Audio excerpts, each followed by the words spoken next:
Nuestro Padre nos bendiga a todos. Quisiera iniciar con esta pregunta. ¿Cuántas personas, amigos, amigas nos visitan por primera vez a Vida en Acción? Solo levanten su mano, quisiera extenderle un saludo. A ver, ¿hay alguien? ¿Sí o no? A ustedes ayúdenme, gracias. Dios te bendiga. Por este lado, ¿hay más personas? Ok, bueno.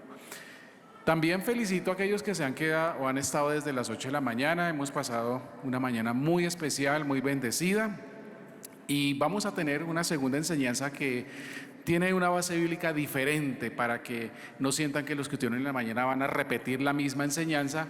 Y para los que no estuvieron en la mañana, pueden observar el culto de la mañana a través del canal de YouTube de la iglesia. Pero quiero ofrecer un pequeño resumen para los que no estuvieron en la mañana, de tal manera que nos conectemos con lo que vamos a trabajar ahora. Estuvimos estudiando Colosenses capítulo 4, versículo 2 y 6, donde Pablo le enseña a la iglesia de Colosenses cómo ganar a sus amigos y familiares para Jesús. Todos tenemos amigos y familia que queremos que conozcan del Señor. Tenemos una red, tenemos amigos, tienes contactos en WhatsApp, tienes familiares, personas que podemos decir que se llama nuestro oikos, nuestro entorno, donde desarrollamos nuestra vida, y eso puede ser en nuestro vecindario, en nuestro trabajo, si estás estudiando, donde quiera que nos movilicemos. Y hay personas que necesitan conocer del Señor, y eso tiene que ver con la misión de Dios para nosotros en este mundo. Entonces Pablo, a través de ese texto de Colosenses, nos retó primero a interceder.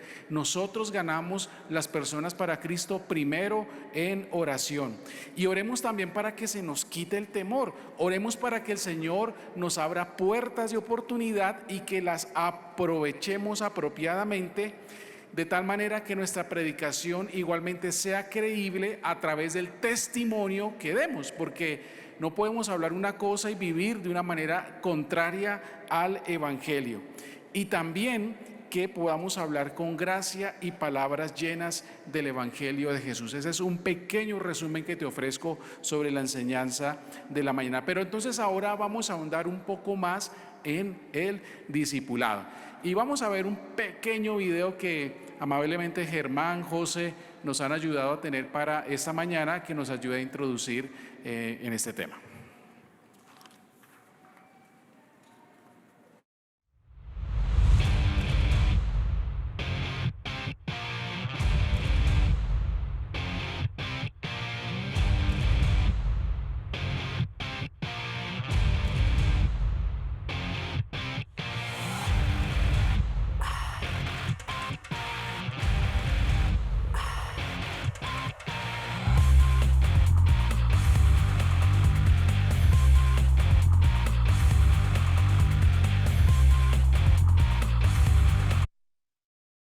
¿Cuántos de ustedes se animarían a practicar uno de esos deportes extremos? A ver, ¿sí? Yo creo que más que todos los jóvenes. Yo lo máximo que he hecho es parapente hace muchos años.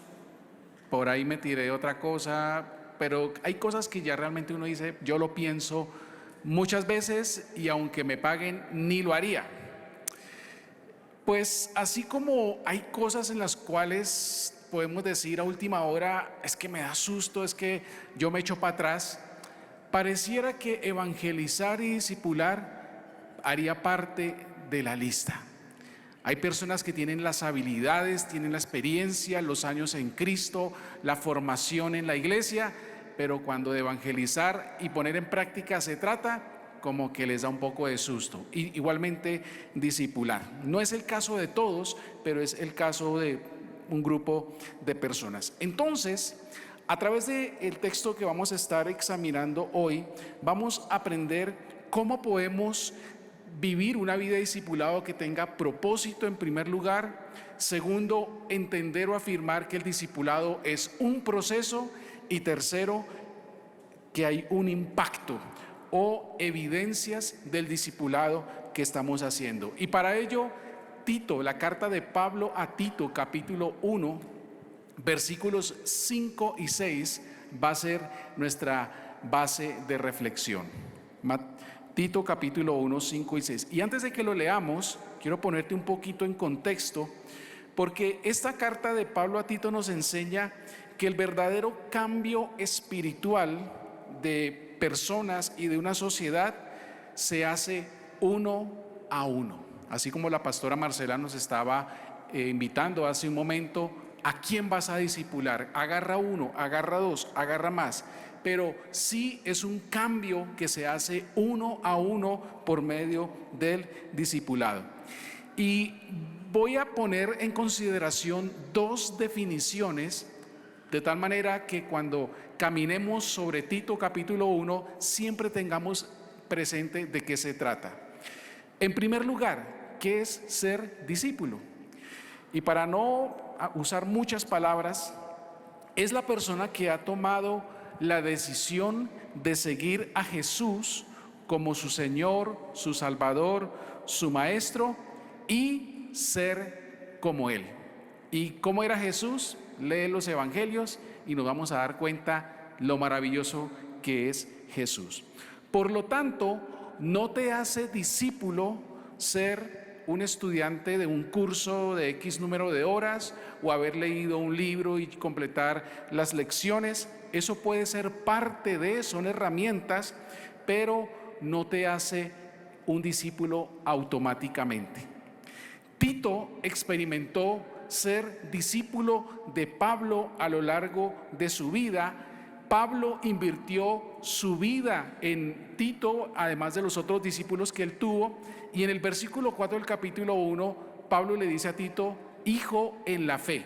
Y uno no le dice hijo en la fe a una persona que no ha sido su discípulo, una persona que uno no ha tenido la oportunidad de influenciar y de desarrollar. La segunda definición que vamos a poner y asentar en esta tarde es ¿qué es discipulado? Y discipulado es el proceso por el cual una persona llega a ser como Jesús, ¿ok? Discípulo es querer ser como Jesús y vivir como Él. Discipulado es el proceso que me lleva a ello.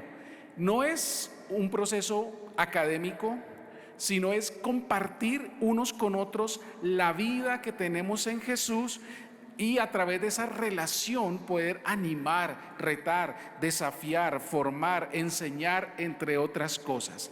Y tomando a Jesús como inspiración en cómo lo hizo también con sus discípulos. Implica atraer, implica invitar personas que caminen conmigo, que caminen contigo en esa experiencia de parecernos a Jesús y hacer las cosas que Él hizo en este mundo. Entonces, ahora sí, con esto en mente, vamos a ir a Tito capítulo 1, versículos 5 a 6, que dice de esta manera: por esta causa te dejé en Creta, para que corrigieses lo deficiente y establecieses ancianos en cada ciudad, así como yo te mandé. El que fuere irreprensible, marido de una sola mujer, tenga hijos creyentes que no estén acusados de disolución ni rebeldía. Y ahí nomás tú dices, ¿qué tiene que ver eso con discipulado? Pues bueno, de eso vamos a estar escudriñando en esta mañana. Hay tres aspectos que quiero dejar con ustedes para entender esto del discipulado. Primero, el discipulado tiene un propósito, ¿ok? Tiene un propósito. Tomando la primera parte del texto que acabamos de leer, dice Pablo a Tito, por esta causa te dejé en Creta. ¿Ok? Lo repito, por esta causa te dejé en Creta. Esto que está diciendo Pablo básicamente nos está diciendo que hay una razón por la cual Pablo dejó a su discípulo Tito por un X número de años en un lugar llamado Creta, que es una isla. Y esto nos da también una pauta para preguntarnos ¿por qué estamos en Bogotá? ¿Por qué Dios permite que estemos en Colombia? ¿Por qué estás en el barrio donde estás localizada o localizado? inclusive por qué estamos en Vida en Acción. Se hizo una encuesta reciente para determinar las 10 ciudades mejores para vivir en el planeta, donde no hay, y bueno, se tuvo en cuenta factores como estabilidad política, económica, medio ambiente, transporte público, salud, vivienda, infraestructura, y quiero contarles los resultados. Para empezar, les quiero decir que ninguna ciudad de Colombia clasificó, ¿ok? Tampoco ninguna ciudad de América Latina, ni siquiera una ciudad de los Estados Unidos para los que todavía sueñan con irse para allá a vivir. Clasificaron 3 ciudades de Suiza, como son Basilea, Zúrich y Ginebra, Copenhague en Dinamarca, Frankfurt, Múnich y Düsseldorf en Alemania, Auckland en Nueva Zelanda, Viena en Austria y Vancouver en Canadá, la única del continente americano. Y para que usted vaya notando dónde de pronto usted podría ir a jubilarse. Ahora, como personalmente yo no tengo interés de irme a vivir allá y muchos de ustedes no, tenemos que preguntarnos entonces por qué nos quedamos en Bogotá. ¿Por qué estamos aquí a pesar de los trancones? De hecho, según busqué ayer nuevamente por Google, somos la 6ª ciudad más congestionada del mundo en tráfico, ¿ok? Ustedes han visto las noticias y han visto la inseguridad, cómo ha venido incrementándose la criminalidad que nos está azotando por estos días. Y a pesar de todo esto, entonces, ¿cuál es la razón válida para estar aquí, siendo que pueden haber pueblitos lindos en Boyacá, en Cundinamarca, donde uno se pudiera ir a vivir a tener una vida más tranquila? Pues quiero compartirte, según la carta de Pablo a Tito, cuál es la razón que Dios tiene para que estemos en un lugar como Bogotá, a pesar de las circunstancias difíciles que tenemos en cada jornada. A menos que el Señor te diga, como Adriana, tienes que irte a vivir al norte de África porque hay otro propósito que tengo con tu vida allá. Pablo dejó a Tito en Creta, que era un lugar muy difícil en aquellos tiempos. Era una isla caracterizada por situaciones complejas a nivel moral, espiritual y también social. Es decir, Creta no era la isla o el lugar soñado para irse uno a vivir el resto de sus días. A través de la carta, Pablo confirma que Tito está allí para cumplir una misión única y válida para su vida, y esta tenía que ver con evangelismo y tenía que ver con discipulado. La tarea de Tito no era causar solamente un cambio religioso en la isla de Creta, porque es posible que nos equivoquemos al pensar que lo único que Jesús desea en la humanidad es un solo cambio religioso. No, Jesús tiene la aspiración o el deseo de ver comunidades transformadas, de ver la shalom de Dios cambiando nuestras vidas y nuestro entorno. Entonces, si se tratara solamente de un cambio religioso, quiero decirle que Colombia es un país religiosamente diferente a como lo era hace 50 años. Para los que se alcanzan a acordar cómo era Colombia hace 50 años, los cristianos evangélicos eran muy pocos y los pocos que habían eran rechazados, perseguidos, poco socialmente aceptados. Hoy día, ser evangélico, básicamente, no eres rechazado, no eres perseguido, tal vez no eres aceptado por todo el mundo, pero es de alguna manera socialmente aceptado en cualquier lugar. También tenemos otro tipo de religiones que han crecido y demás. O sea, Colombia sí ha experimentado un cambio religioso en los últimos años. Pero a pesar de que tenemos más personas viniendo a las iglesias, hay más iglesias siendo establecidas en el país, y lo cual es bueno. La pregunta es, ¿está mejor Colombia que hace 50 años? Si cada vez tenemos más cristianos, ¿dónde está el cambio? Bueno, no quiero hablar de política, pero no hay cambio. Y esto es el común denominador en muchos países de América Latina, por no mencionar de otros continentes. Así que Pablo no deja a Tito solamente para que la gente cambiara de religión.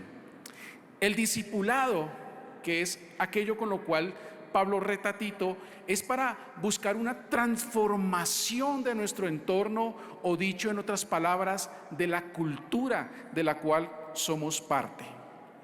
Así como Dios no quiere que Bogotá, Dios no quiere que Colombia siga siendo la misma, Dios tampoco quería que Creta siguiera siendo la Creta de aquellos tiempos. Por eso estamos aquí y por eso estamos siendo parte de Vida en Acción, porque hay un propósito de Dios para esta ciudad a través de los miembros de esta iglesia y con un impacto obviamente a nivel nacional y mucho más allá.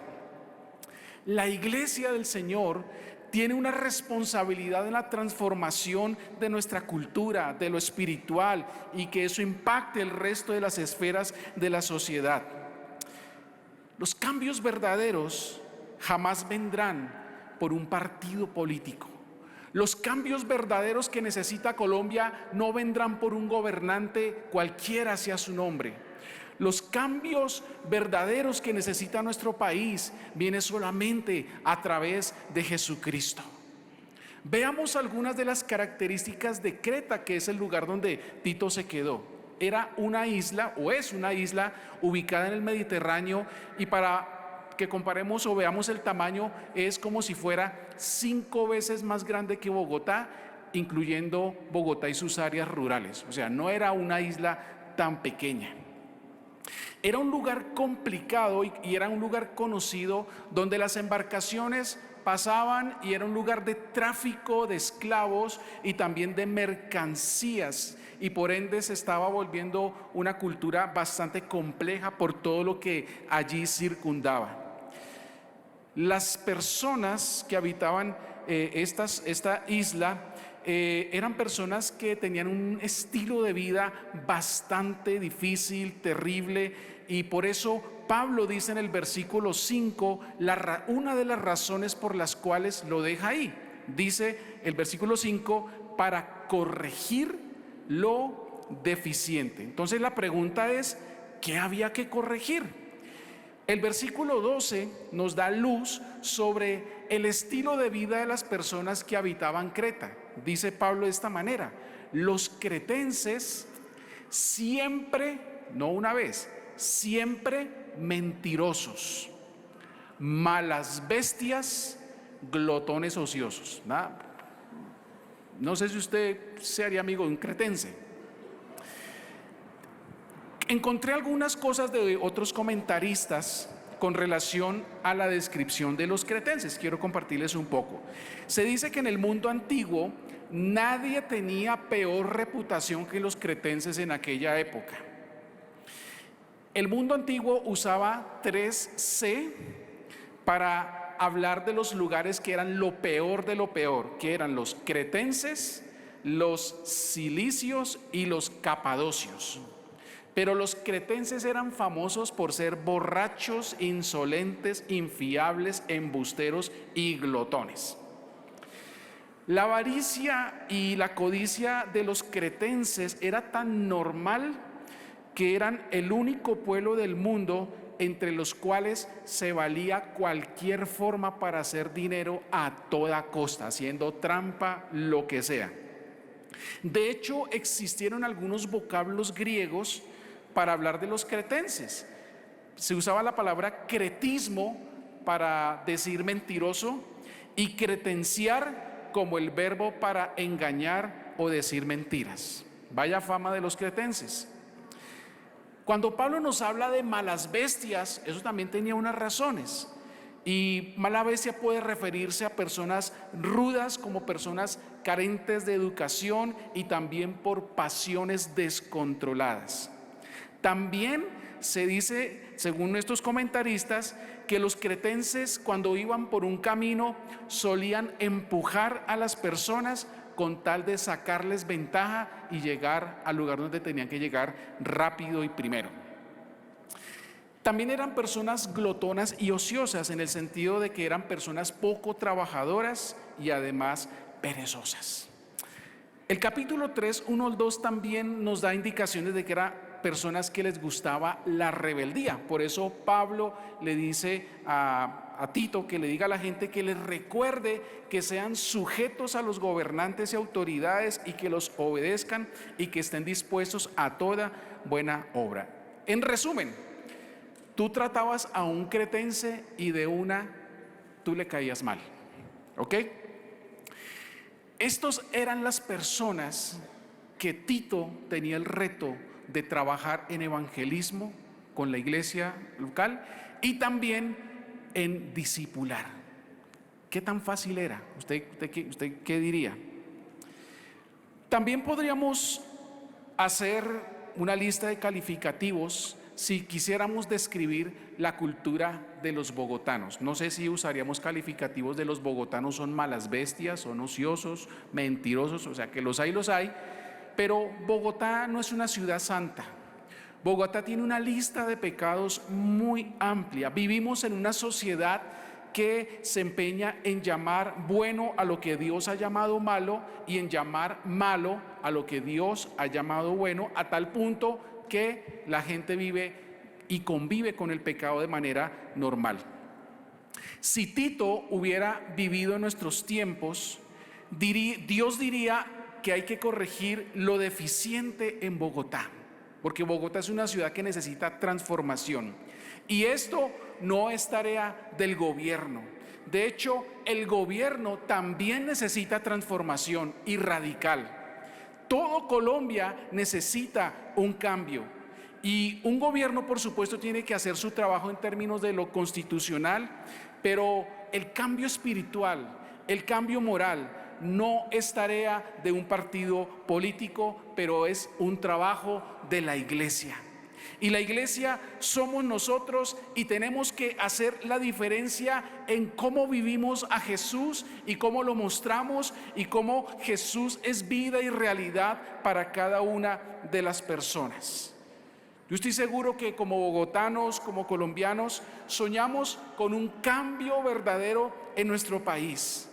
Esta ciudad, dicen los titulares, que se está saliendo de las manos poco a poco, y esto no es de ahora, sino de hace rato. La criminalidad aumenta, ya hay gente que se siente mucho más insegura en la calle, no sabe si está en un restaurante y va a llegar alguien y los va a atracar. No sé si esas sensaciones de repente les han abrazado en sus mentes por algún momento.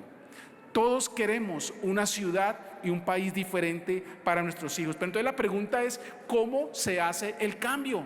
¿Cómo se cambia una cultura? ¿Cómo se cambian las personas?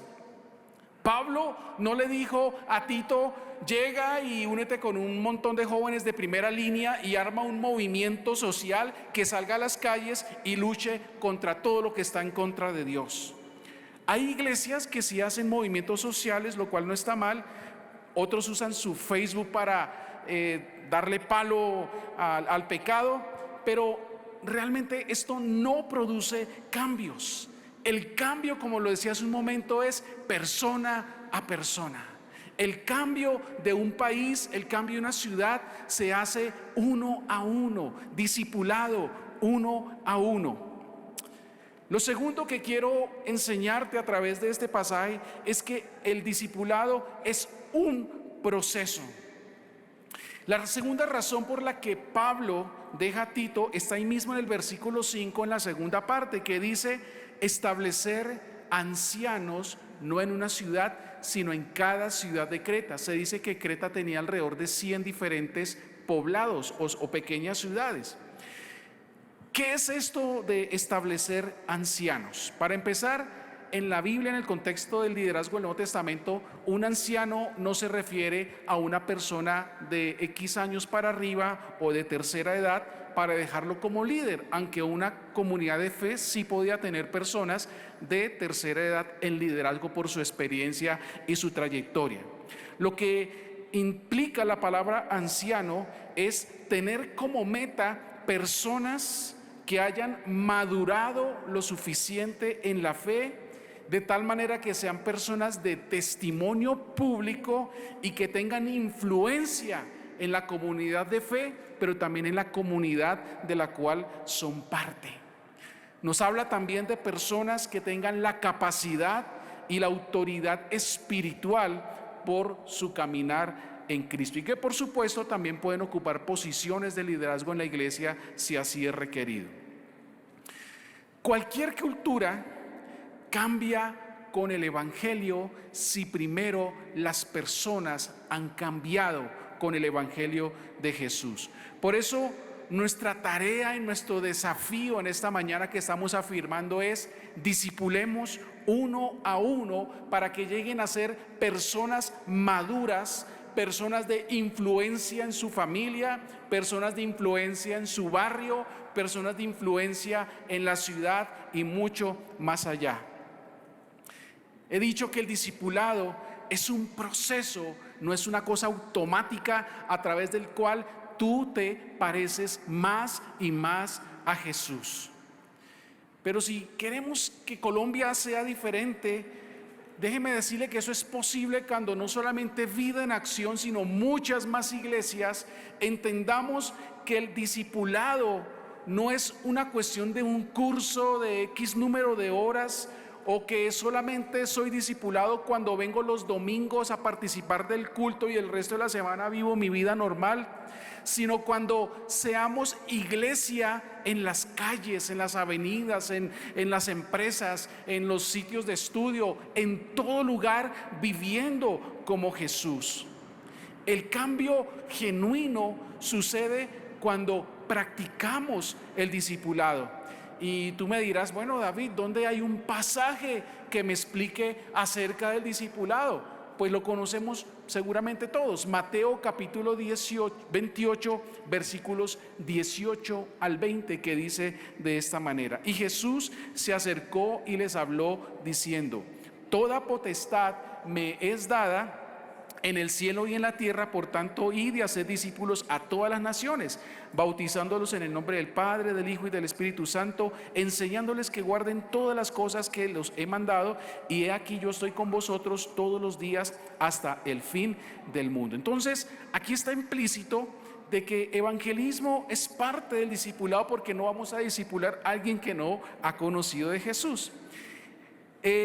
También nos habla que caminar con Cristo es cuestión también de poner en las manos del Señor nuestras vidas, tomar la decisión de ser bautizados, pero la transformación tampoco viene con pasar por el agua de la pila bautismal. Los pecados no se quedan ahí revueltos en el agua. El discipulado es un proceso de vida donde Dios actúa en nuestro carácter, actúa en cada área de nuestra vida. Pero Jesús deja algo más: hay que ser discipulado, hay que ser bautizado, pero dice: enséñales que guarden todas las cosas. Y eso de guardar todas las cosas implica recibir en el corazón y practicar, poner en práctica las enseñanzas de Jesús, y ahí es cuando vemos la transformación integral, una vida diferente. Para Tito, el indicador para saber si estaba haciendo bien su trabajo era el logro de llevar a personas a través de un proceso de discipulado a tal punto que pudieran ser personas líderes en su iglesia, personas maduras en la fe, que tomaran responsabilidad por el ministerio de la iglesia y por ende la influencia en la isla. Y esto no sucedía en 3 meses, esto tomaba años. Y esto implica el discipulado. Y así como lo fue con Tito, si nuestra meta en Vida en Acción es formar gente madura en la fe, que sean como Jesús, necesitamos caminar en discipulado para que podamos ver transformación en nuestra ciudad y en nuestro país. Nuestro país va a cambiar si primero como iglesia asumimos el cambio con responsabilidad, si asumimos con seriedad lo que es ser vida cristiana. Lo deficiente de este país va a cambiar cuando hagamos de nuestra tarea de discipular cuanta persona sea posible por todo lado. Nos están invitando, la pastora nos ha invitado, nada más toma 2, empieza con 2. Y yo te aseguro que te vas a emocionar y vas a ver la gloria de eso en hecho, que va a decir, bueno, ya quiero 3 o quiero 4, no sé. Pero el discipulado es la experiencia más linda de poder invertir la vida en otros. Si tú eres un papá o mamá, debes estar discipulando a tus hijos. Si tú eres un maestro en una escuela, tienes que estar discipulando a tus estudiantes. Si tú eres un jefe, tienes que estar discipulando a las personas que trabajan contigo, y así dependiendo donde desarrollemos nuestra vida. Si tú eres una persona que discipula, yo te desafío a invertir tu vida espiritual en alguien. Los materiales, los videos, las lecciones son herramientas que nos van a ayudar a hacer esto. Pero el discipulado es un proceso que busca que Cristo sea revelado en cada persona para que ésta cambie. Hasta este momento he dicho 2 cosas. He dicho que el discipulado tiene un propósito, ¿ok? Que es transformación. Y que el discipulado es un proceso porque implica tomar a alguien inmaduro en la fe para llevarlo a ser una persona madura en la fe. Lo tercero que quiero dejar contigo es que el discipulado tiene una forma de demostrarse, y el primer espacio para mostrarlo es en nuestras familias. Ser maduro en la fe se demuestra en cómo se vive en nuestro hogar. Dice el versículo 6, que fuera irreprensible, marido de una sola mujer, y tenga hijos creyentes que no estén acusados de disolución ni de rebeldía. La madurez del cristiano no se demuestra únicamente por las cosas que hacemos en la iglesia, porque hay gente que hace en la iglesia cosas muy bonitas para Dios, pero en la casa son personas ogros, personas maltratadoras de su familia, personas que no practican el evangelio integralmente. Según el versículo, la clave de que una persona líder o no líder ha crecido espiritualmente es que sea una persona irreprensible en su casa, es decir, que ni su esposo, ni su esposa, ni sus hijos tengan algo que reprocharle sobre lo que es como cristiano. Y yo no sé hasta dónde tu esposa, tu esposo, tus hijos tienen cosas para reprochar sobre tu vida por tu carácter, por la manera como tú vives en casa, que se supone que debe ser como vivimos en la iglesia o en cualquier lugar, porque el evangelio tiene una sola cara ante todas las personas. Y este debe ser el criterio para todo cristiano, porque no hay en la Biblia algún versículo que nos permita ser cristianos mediocres, donde en la casa vivimos mal y en otro lugar vivimos bien. No, la vida cristiana debe ser la misma en todo lugar, y nuestra familia son los que mejor deben hablar acerca de quiénes somos. Y hay otras 2 cosas que menciona Pablo ahí. Una es que sea marido de una sola mujer. Es posible que en la cultura cretense existía la poligamia o el adulterio u otro tipo de pecados, pero aquí básicamente lo que Pablo está enfatizando es la importancia de la solidez en el matrimonio, porque cuando el matrimonio es sólido, la sociedad es sólida. Cuando el matrimonio se resquebraja en la sociedad se derrumba. Y esto indica que no podemos ser esposos o esposas donde nuestro matrimonio sea frágil. Implica que el discipulado también abarca la familia, abarca también la manera como somos en medio de nuestra casa. Y lo segundo es que tengas hijos, o que la gente tenga hijos creyentes que no estén acusados de disolución ni de rebeldía. Yo entiendo que hay hijos que, aunque han sido criados en el evangelio y han crecido con padres maravillosos, espiritual y moralmente correctos, pero hay hijos que han tomado sus propias decisiones, se han apartado del Señor o viven vidas dobles. Pues ese es un asunto entre ellos y Dios. Pero el principio que aquí Pablo nos está dejando a través de esta carta es que seamos capaces también en el discipulado y en el impacto de en afectar la vida de nuestros hijos para tener la autoridad de poder afectar la vida de otros. Que procuremos que nuestros hijos estén bien con el Señor, que no seamos padres ausentes o irresponsables, porque a veces andamos ocupados en muchas cosas y descuidamos nuestro hogar. Si perdemos a nuestros hijos y ellos viven vidas de libertinaje y desobediencia, el futuro de nuestro país, el futuro de nuestra Bogotá está perdido, y por supuesto la eternidad de ellos mismos.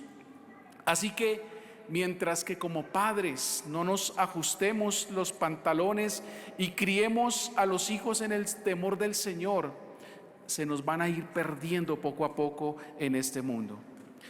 La prueba del discipulado es también lo que pasa en la intimidad de nuestra casa. Termino con esta pregunta. Entonces, ¿por qué estamos en Bogotá? ¿Por qué Dios te ha dejado en Bogotá?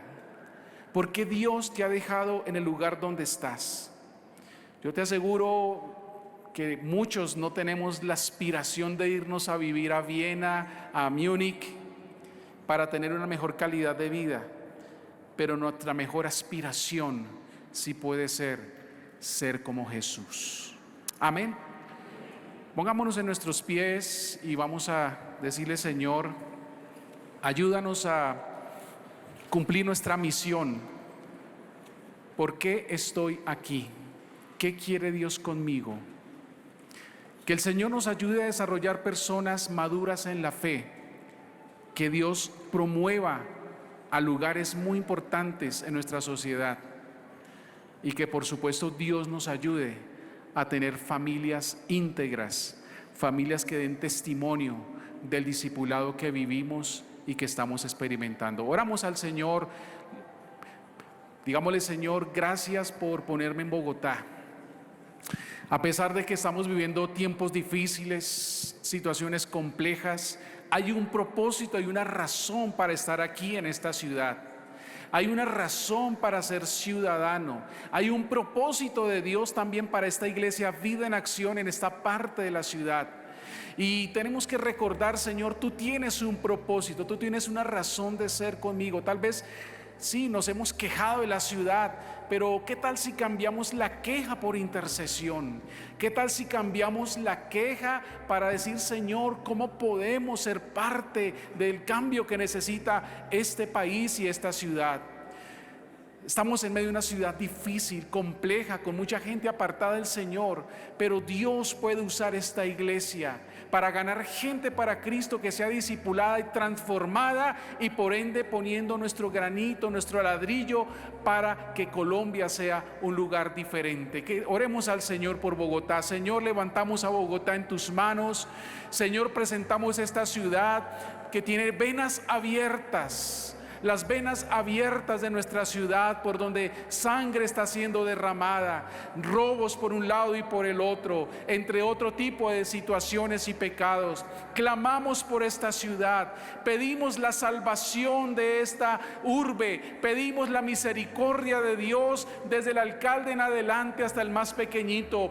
Oramos para que nuestra iglesia y las iglesias de Bogotá seamos avivadas en el evangelismo y el discipulado. Oramos, Señor, para que nos ayudes a entender el propósito por el cual estamos aquí. Un propósito para transformación, un propósito de cambio, un propósito de ganar vidas para ti, un propósito de traer el reino de Dios a este mundo. Señor, ayúdanos a entender esto, ayúdanos a vivirlo. Dígale: hermano, hermana, ayúdame a entender la razón por la que estoy en Bogotá, en el barrio que tú vivas, cualquiera sea el lugar en la ciudad. Señor, ayúdame a entender el propósito, así como Tito lo entendió, y que podamos ser guiados por Dios ayudar a personas a vivir transformación, corregir, cambiar. Señor, ayúdanos como iglesia a ser una iglesia que corrige, una iglesia que cambia, una iglesia que transforma nuestro entorno.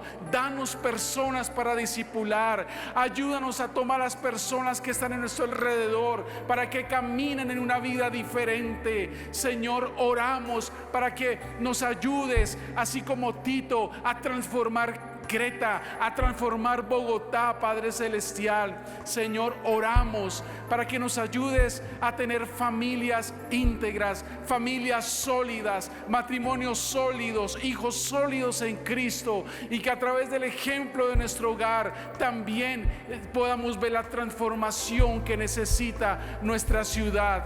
Señor, te damos gracias. Gracias por esta iglesia, gracias por la afirmación del discipulado como la cultura de esta iglesia. Señor, ayúdanos a caminar con las personas que tú nos estás entregando, y si no hay, tráelas a nosotros, Señor, y guíanos para poner en ellos el corazón de Cristo, que puedan crecer a la estatura de Cristo. Señor, te lo pedimos en el nombre de Jesús, en el nombre de Jesús de Nazaret.